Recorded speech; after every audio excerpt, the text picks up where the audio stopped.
जय हिंद दोस्तों। नमस्कार। आप सभी का मेरे चैनल पे स्वागत है। जैसा कि मैंने आपको पहले भी बताया था कि मैं जौनपुर का निवासी हूँ। इसलिए मैं जब तक जौनपुर लोकसभा 2019 के चुनाव नहीं हो जाता है, तब तक हर दिन की अपडेट आपको इस चैनल पे मैं देता रहूँगा। मेरा ये आप लोगों से वादा है। आप लोगों से एक खास तौर पे विनती है कि आप लोग मेरे चैनल को लाइक, सब्सक्राइब एंड अपने दोस्तों, यारों, रिश्तेदारों में शेयर करें। मैं आप लोगों से ये विनती इसलिए कर रहा हूँ कि मेरे सब्सक्राइबर बढ़ नहीं रहे हैं कुछ दिनों से, इसलिए मुझे आपसे ये विनती है कि ज़्यादा से ज़्यादा आप लोग मेरे चैनल को सपोर्ट करें।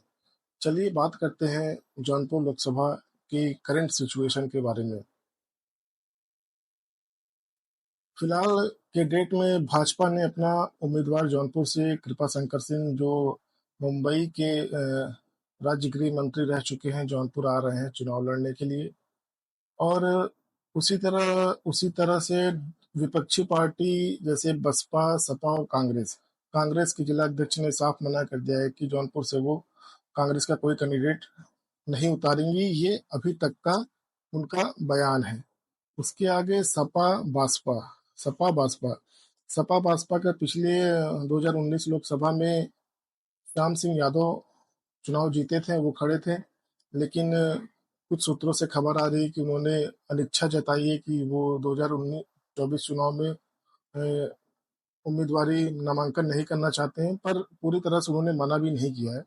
हो सकता है, उन्होंने कहा है कि हो सकता है अगर कोई पार्टी मुझे अप्रोच करती है तो हो सकता है मैं किसी पार्टी से के साथ चला जाऊं। अब बात करते हैं कि मछली शहर संसदीय क्षेत्र की, वहां पे अभी के मामले में एक नाम और उजागर हुआ है, जिसकी चर्चाएं हर चाय की दुकान पे, हर बीच चौराहे पर उनका नाम लिया जा रहा है। लालगंज क्षेत्र से बसपा की जो नुमाइंदगी करने वाली सांसद बसपा की जो सांसद रह चुकी हैं, संगीता आजाद, वो न्यूज से या अपडेट से पता चला है कि उन्होंने भाजपा का दामन थाप लिया है, उन्होंने भाजपा ज्वाइन कर लिया है। अब इन सारी चीजों के साथ इस बात की भी चर्चा जोर पकड़ ली है कि भाजपा इन्हें मछली शहर क्षेत्र से अपना उम्मीदवार बना सकती है। हालांकि अभी इसकी 100% पुष्टि नहीं की जा सकती कि भाजपा उन्हें उतार सकती है। लेकिन पार्टी के कुछ लोगों का कहना है कि संगीता आजाद का बैकग्राउंड जो है वो बहुत राजनीति वाला है, सियासी घराने से बिलोंग करती हैं। इसलिए हो सकता है कि भाजपा के जो जिला अध्यक्ष हैं या यूपी के जो मतलब उनका चैनल है, ग्रुप है, वहां पे इनके नाम का मंथन चल रहा हो। लेकिन बता दें कि जो मतलब कि उम्मीदवार चुना जाता है भाजपा में, वो भाजपा के संसदीय बोर्ड ही चुनती है। वही इस पर डिसीजन लेती है कि कौन से क्षेत्र से कौन सा उम्मीदवार नामांकन करेगा कमल के निशान पर। अब आगे बात करते हैं कि लोकसभा क्षेत्र से भाजपा ने पहली सूची में कृपाशंकर के नाम घोषणा कर दी, लेकिन मछली शहर क्षेत्र से किसी के नाम की घोषणा अभी नहीं की जा सकी। अब पार्टी के इस रूप को देखते हुए यहाँ से इस बार कौन उम्मीदवार होगा मछली शहर से, इसे लेकर अटकलों कयासों का दौर पिछले कई दिनों से सियासी बदकही का प्रमुख मुद्दा बना हुआ है। हर अब इस संबंध में पूछे जाने पर मछली शहर के भाजपा जिला अध्यक्ष जो हैं रामविलास पाल, जो मछली शहर के भाजपा जिला अध्यक्ष हैं, उन्होंने कहा कि कौन कहां से पार्टी का उम्मीदवार घोषित होगा, यह भाजपा संसदीय बोर्ड के अधिकार क्षेत्र का विषय है। इससे हम लोगों को कोई लेना देना नहीं है। भाजपा जिसको सपोर्ट करेगी, जिसका नाम लेगी, हम लोग उसके साथ उसके पीछे खड़े रहेंगे। मुझे इस संबंध में कोई जानकारी नहीं है। अब बात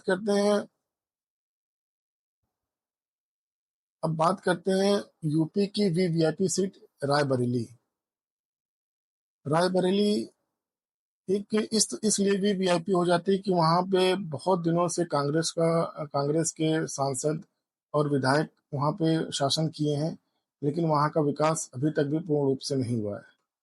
बता दें कि माँ गंगा और सही के पवित्र जल से जो शहर सिंचित रायबरेली है, राजनीतिक दृष्टि से हमेशा सुर्खियों में रहा है।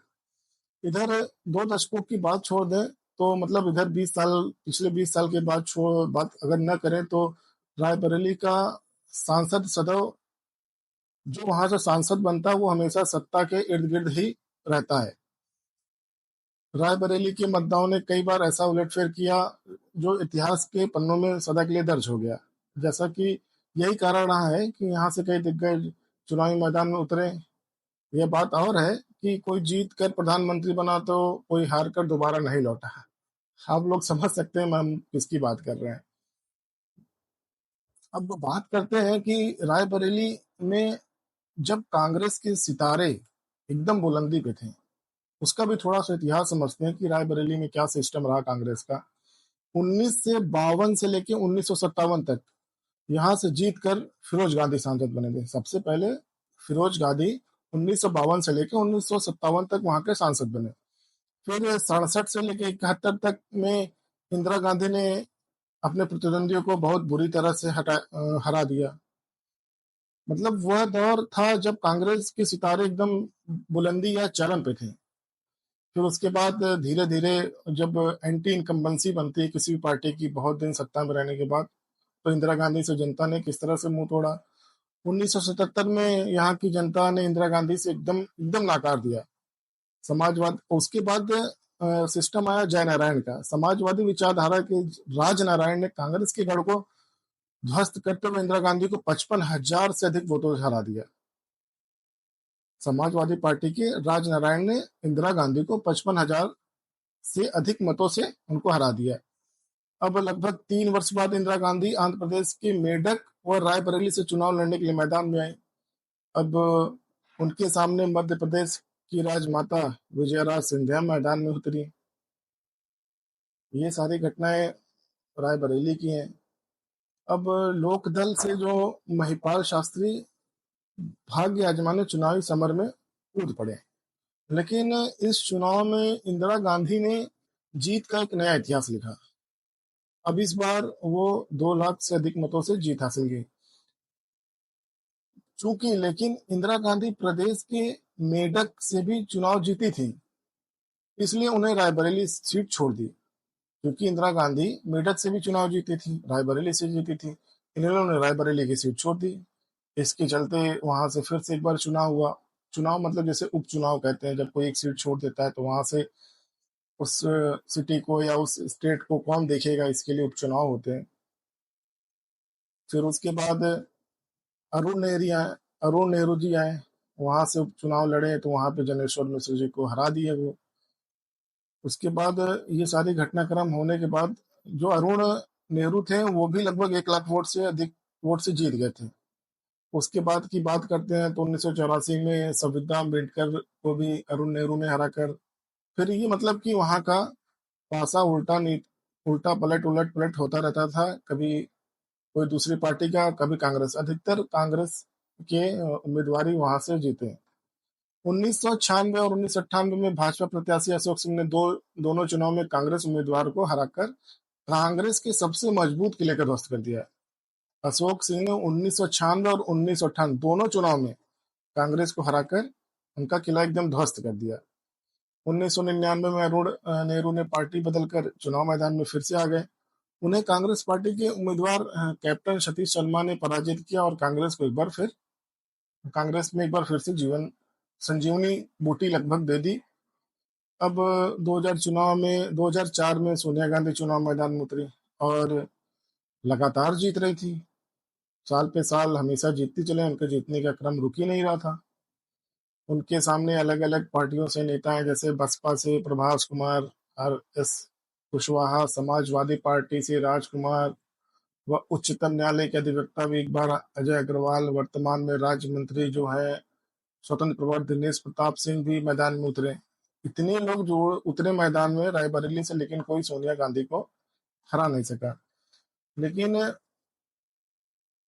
इस बार उनके राज्यसभा जाने से कांग्रेस नए चेहरे को तलाश रही थी।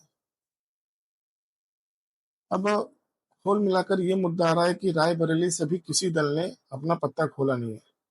भाजपा कांग्रेस के साथ इस बार बसपा भी चुनाव मैदान में दो दो हाथ करने के लिए तैयार है। चुनावी महासभर की घोषणा भले ही हो गई हो, मगर किसी दल ने अभी उम्मीदवारी को लेकर अपने ताश के पत्ते नहीं खोले हैं।